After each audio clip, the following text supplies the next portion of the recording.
In the Russian Republic of Bashkortostan, some 300 homes in the village of Tevekech were swamped by the overflowing Inzur River. The flood caused the village's only bridge to collapse, but there were no casualties as people were warned ahead of time. Locals used boats to get around during the flood, which was caused by rain and fast-melting mountain snow. In Afghanistan, the Red Crescent Society announced it will build more than 100 houses for survivors of the deadly landslide last week in Badakhshan province. The announcement came as the Afghan Red Crescent Society marked the International Day of the Red Crescent Societies. President Hamid Karzai visited the site of the landslide, where some 300 homes were destroyed and hundreds of people were either killed or are missing. In Kyrgyzstan, some 50 people who were injured during the April 2010 uprising that ousted President Kurmanbek Bakiev protested in front of the Kyrgyz presidential building. Demonstrators criticized the government's slow handling of the criminal case around the shootings, in which nearly 100 people died and hundreds were injured. Verdicts are expected next month in the so-called April trial, which started 4 years ago. In Tajikistan, officials have organized 2 retro car rallies in commemoration of Victory Day. The rallies will start in Dushanbe and finish in the town of Norak, 74 kilometers southeast of the capital.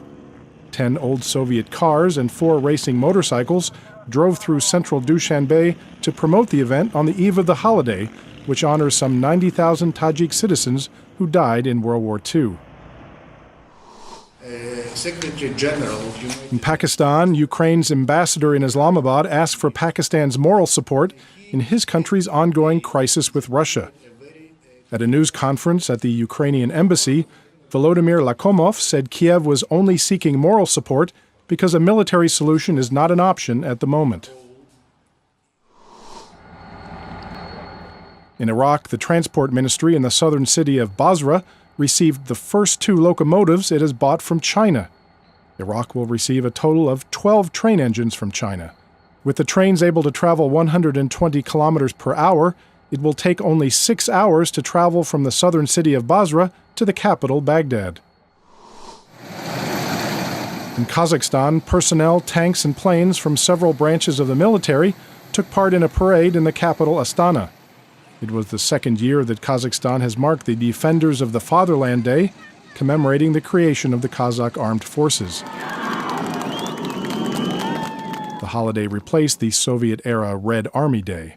President Nursultan Nazarbayev attended the parade.